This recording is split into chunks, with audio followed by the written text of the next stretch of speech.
नमस्ते बिहार, मैं हूं आपके साथ विभा उपाध्याय। और गंडक नदी का जलस्तर एक बार फिर से बढ़ गया है। वाल्मीकि नगर बैराज से 4 लाख क्यूसेक पानी का डिस्चार्ज किया गया है और ऐसे में अब एक बार फिर से इन इलाकों के आसपास रहने वाले लोगों की परेशानी बढ़ सकती है। लगातार बारिश के बाद गंडक नदी का जलस्तर एक बार फिर से बढ़ गया है। जल संसाधन विभाग ने इसे लेकर अलर्ट जारी कर दिया है। लगातार बारिश के बाद ये जलस्तर में बढ़ोतरी हुई है और इसके मद्देनजर जल संसाधन विभाग की तरफ से अलर्ट जारी। कई इलाकों के लिए खतरे की घंटी है, क्योंकि जलस्तर बढ़ने के बाद एक बार फिर से इन इलाकों के आसपास रहने वाले लोगों ने अब जब जलस्तर में गिरावट आई थी, राहत की सांस ली थी, लेकिन लगातार हो रही बारिश के बाद एक बार फिर से ये मुसीबत इन लोगों के लिए बढ़ती हुई। 4 लाख क्यूसेक पानी का डिस्चार्ज इस वक्त किया गया है गंडक बैराज से और इस वजह से कई इलाकों में एक बार फिर से लोगों की परेशानी बढ़ सकती है, जिसके मद्देनजर इस वक्त अलर्ट जारी किया गया है। अभियंताओं के लिए भी अलर्ट है ताकि निगरानी रखें। इन तमाम इलाकों के ऊपर उनकी नजर होनी चाहिए। और आपको बताते चलें कि लगातार बिहार में इस वक्त बारिश जो है वो हो रही है और इस वजह से तमाम नदियों का जलस्तर बढ़ा हुआ है। गंडक बैराज से पानी का डिस्चार्ज भी एक बार फिर से देखिए 4 लाख क्यूसेक हो चुका है और इस वजह से अब अभियंताओं की टीम को अलर्ट मोड पर रखा गया है। गंडक नदी के जलस्तर में भारी वृद्धि इस वक्त दर्ज की जा रही है।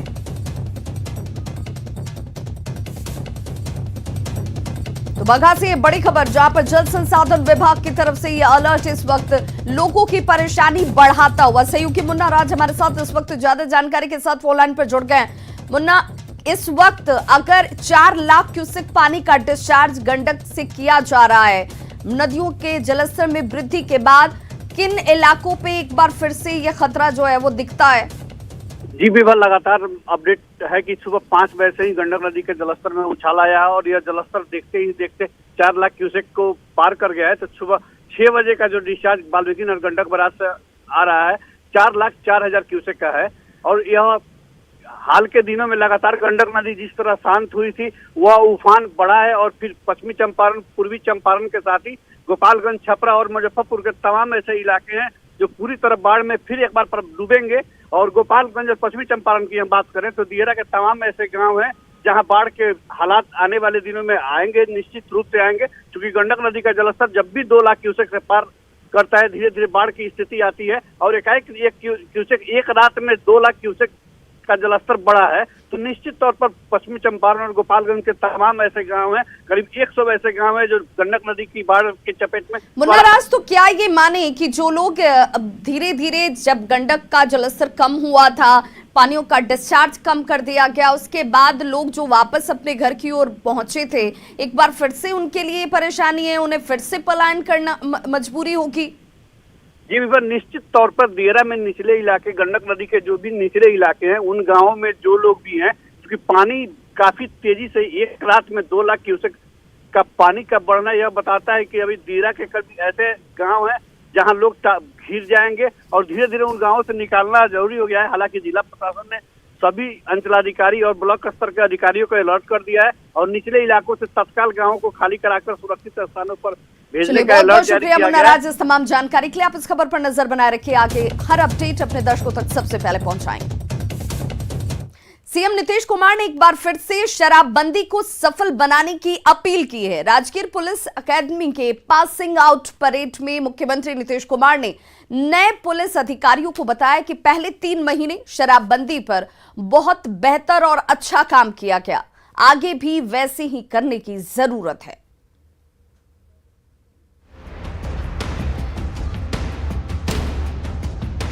हम सबको याद दिला देना चाहते हैं कि जब लागू किया था तो 3 महीना कितना बढ़िया से एक चीज को नियंत्रण किए थे।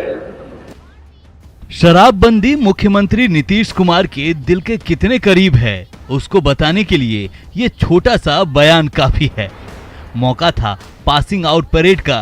सीएम नीतीश कुमार 1605 नए सब इंस्पेक्टर के पासिंग आउट परेड में सलामी लेने राजगीर पहुंचे थे, लेकिन जब बारी आई नए पुलिस अधिकारियों को संबोधित करने की तो नीतीश कुमार ने शराबबंदी का जिक्र छेड़ दिया।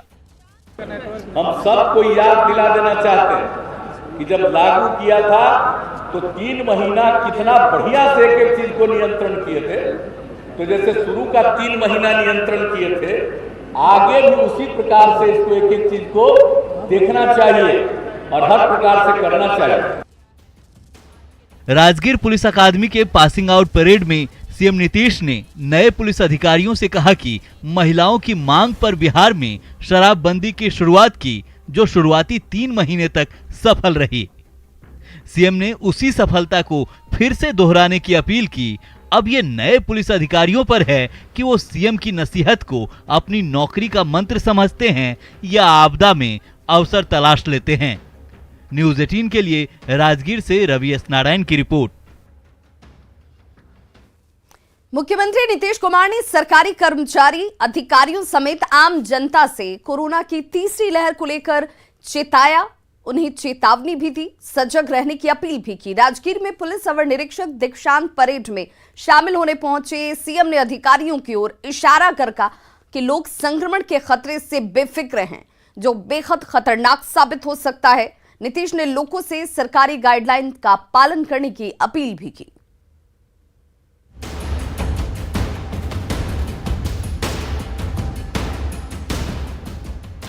मुख्यमंत्री नीतीश कुमार राजगीर में पुलिस अवर निरीक्षक 2018 बैच के दीक्षांत परेड समारोह में बतौर मुख्य अतिथि शामिल हुए। परेड की सलामी ली और वहां मौजूद अधिकारियों सहित तमाम पुलिसकर्मियों को संबोधित किया।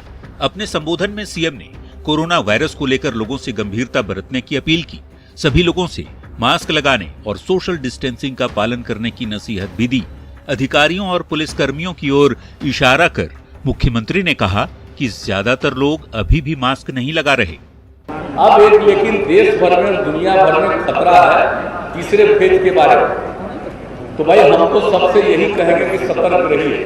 यहाँ पर सब लोग एक दूसरे के अगल बगल में बैठे हुए, मास्क भी बहुत कम देख रहे हैं।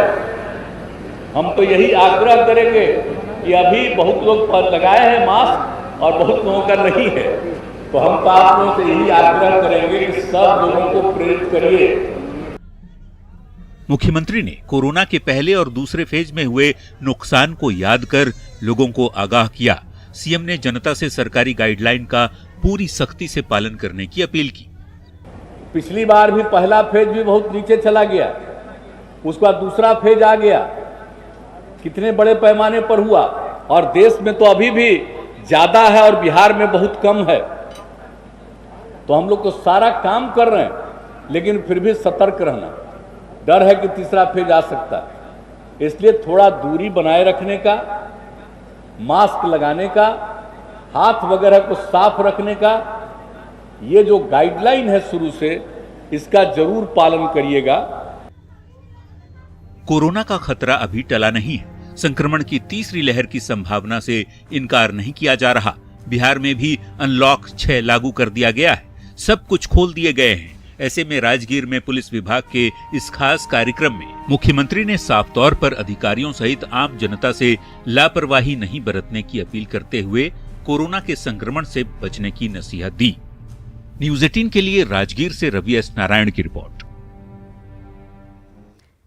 पासिंग आउट परेड के बाद मुख्यमंत्री नीतीश कुमार राजगीर के जू सफारी गए, जहां रास्ते में उन्हें बाघ देखा और इसके बाद सीएम ने अपनी गाड़ी रुकवाकर काफी देर तक बाघ को निहारा, उसे देखा और एक जगह बाघ रास्ते पर सड़क पर बैठा हुआ भी नजर आया। तस्वीरें आपके सामने हैं। 2 तस्वीरों के जरिए उस रोमांच को आप महसूस कर सकते हैं। सफारी करने के शौकीनों के लिए एक तरीके से ये गोल्डन चांस कह लीजिए। और इसी मद्देनजर जैसे ही मुख्यमंत्री नीतीश कुमार पहुंचे, वहां पर ये संयोग रहा और ये संयोग बेहद सुखद था, क्योंकि वहां उन्हें बाघ जो है वो आमने सामने नजर आया। सड़क पर बैठा हुआ बाघ तस्वीरों में आपको नजर आ रहा होगा। फिर दूसरी जगह बाघ हमलावर अंदाज में भी दिख रहा है। वो लोगों को देखकर गुर्राने की आवाजें भी निकालता है। सीएम नीतीश काफी देर तक जू सफारी का आनंद लेते रहे। उन्होंने उम्मीद जाहिर की कि अगले 3 महीने में जू सफारी लोगों के लिए खुल जाएगा। आप इसका आनंद उठा पाएंगे। इस जू सफारी को आप यहां से प्रकृति को नजदीक से देख पाएंगे। और इन वन्य जीवों को आप देख पाएंगे। यहां लोगों को पूरी सुविधा हासिल होगी, जिसका जिक्र मुख्यमंत्री नीतीश कुमार ने किया।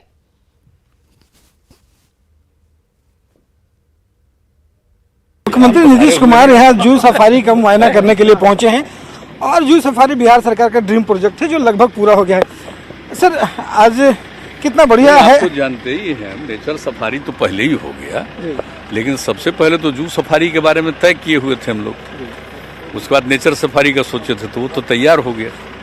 अब जो जू सफारी है, इसमें एंट्री के लिए बाहर जो बिल्डिंग बनती है वो बन रहा, तो हम देखने आए। और कई जो लोगों को, जैसे बाघ हो, शेर हो या और कोई भी हो, उसको भी कुछ कुछ ले आए हैं लोग।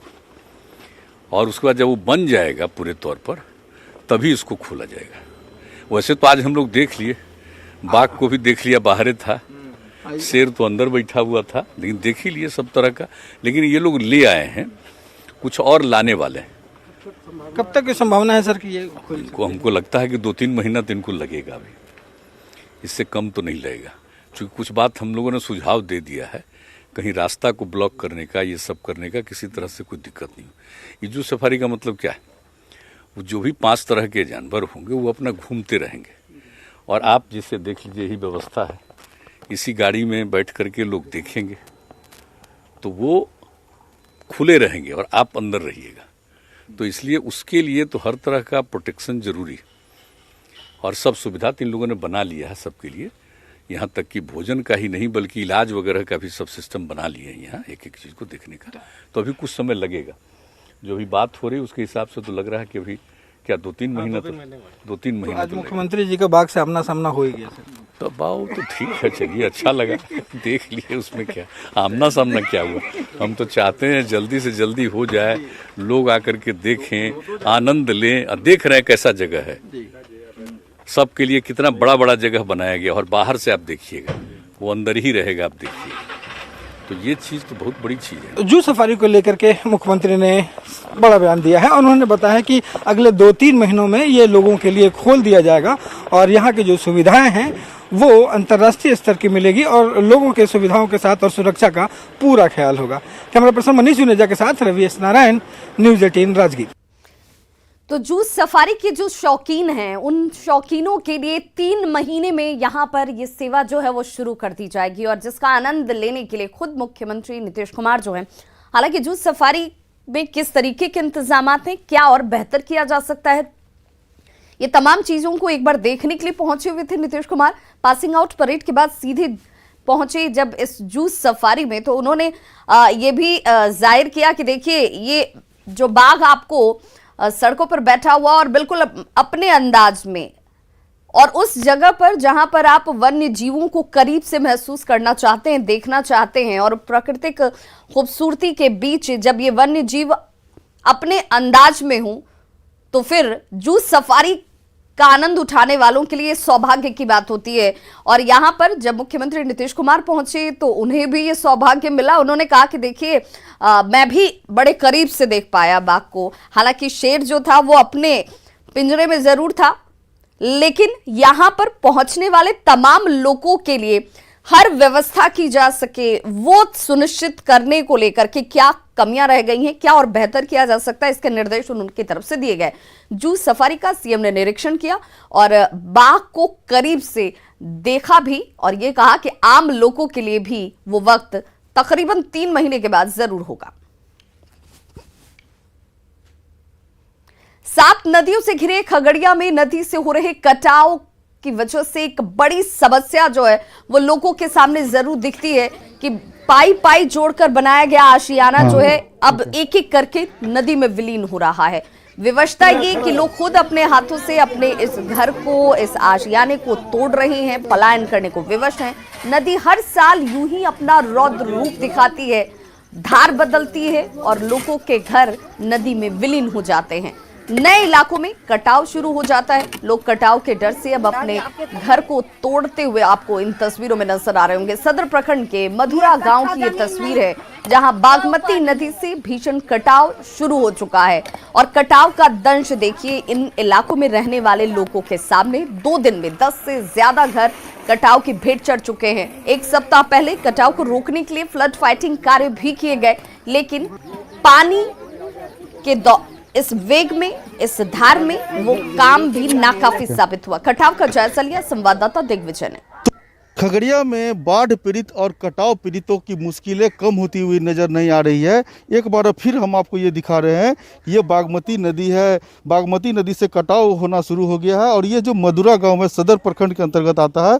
देख सकते हैं कि किस तरह से भीषण रूप से कटाव शुरू हो गया। यहाँ पर जो मधुरा गाँव के जो लोग हैं वो अपना घर द्वार देख सकते हैं कि किस तरह से तोड़ करके जो ईंट बचा हुआ है उसको कम से कम वो बचाने का कोशिश कर रहे हैं। तो ये मधुरा गाँव का स्थिति है, ये आप साफ तौर पर देख सकते हैं कि कितने भयावह स्थिति है यहाँ पर। और भीषण जो कटाव हो रहा है, ये बागमती नदी से कटाव हो रहा है। हालांकि एक सप्ताह पूर्व फ्लड फाइटिंग का कार्य यहाँ पर किया गया था, लेकिन जैसे ही बागमती नदी का जलस्तर बढ़ा है, एक बार फिर से इस गांव में कटाव शुरू हो गया है। अच्छा ये बताइए, क्या कर रहे हैं आप अभी? अभी घर तोड़ रहे हैं। क्यों? कटाव हो रहा है, उसी वजह से किसी जगह ले जाके घर देंगे। अच्छा। जमीन भी नहीं है कहीं पे। अच्छा। और क्या सब बोलेंगे। 2 दिन से कितना दिन से कटाव चल रहा है अभी? 2 दिन से तो बहुत अधिक चल रहा है पूरे। अच्छा। 15 घर कटा है। अच्छा। डर लग रहा है, जब कट गया घर, बाल बच्चा भूखा प्यासा सब है, जब व्यवस्था नहीं है कोई चीज़ का, सबका डर लगता है। वह रोड पर रखते हैं बाल बच्चा के लेकर को। छिपी बांस दिया, बांस बोरा सब 2 दिन में खत्म हो गया। घर भी खत्म हो गया सबका। ठीक से नहीं काम किया? ना ठीक से काम ही न किया। क्या जो बोरा चट्टियार का यार दीजिए, कल का नहीं हो गया, हम मालिक है कि आप मालिक है से आप बोलते हो। 2 दिन में लमसम 10 घर कटा है। कटाव जारी है जी। भीषण कटाव हो रहा है। पानी का जो पूरा पुल जो है, पुल का जो है पानी इस गांव के ऊपर जो है पूरा तरफ रेत उतर गया, धार उतर गया, जिससे ये गांव कटने के कगार पर आ गया है। सरकार से मेरी अनुरोध है कि जिलाधिकारी से कि इस पे कोई ठोस निर्णय लिया जाए। तो जो स्थिति है, लग रहा है कि ये 1 हफ्ता के अंदर ये पूरा गांव को लगभग चपेट में ले लेगा ये। तो साफ तौर पर देख सकते हैं कि ये जो मधुरा गांव है, वहाँ के लोग काफ़ी खौफजदा है। जो कटाव जो काफ़ी तेज़ है, उसके कारण ऐसे में जो कई लोग हैं जो अपने आशियाना को खुद अपने हाथों से तोड़ रहे हैं। तो जिस तरह से लोग डरे हुए हैं, ऐसे में जिला प्रशासन को चाहिए कि इस गांव के अस्तित्व को बचाने के लिए कोई ठोस पहल करे। दिग्विजय कुमार, न्यूज़ 18 खगड़िया। मुजफ्फरपुर में 2 बच्चों की मौत के बाद स्वास्थ्य विभाग हरकत में आया है और गांव में मेडिकल टीम की तैनाती की गई है। सरैया थाना क्षेत्र के धनुपुरा गांव में 2 बच्चों की मौत हुई और हैजा फैलने की आशंका जाहिर की जा रही है। अभी करीब 15 बच्चे बीमार हैं, जिनका इलाज सीएचसी में इस वक्त जारी है। एक बच्चे की मौत मंगलवार को हुई थी, जबकि दूसरे की मौत आज हुई। धनुकुबा मुसहरी टोला में जो है 2 बच्चे की मौत हुई है, जिनको फीवर हुआ था और वॉमिटिंग हुई थी। वहाँ उन्होंने एक मेडिकल टीम भेजा है और वहाँ कैंप कर रही है मेडिकल टीम।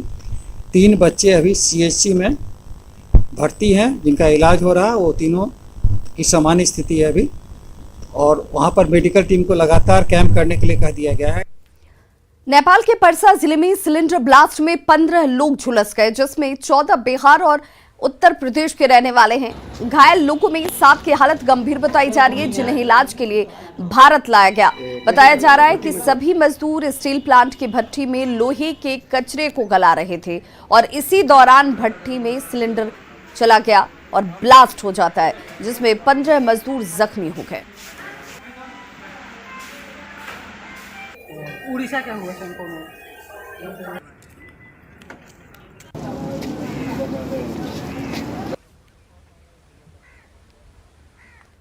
तो खबरों का सिलसिला लगातार जारी है। आप देखते रहिए न्यूज़ 18 बिहार झारखंड।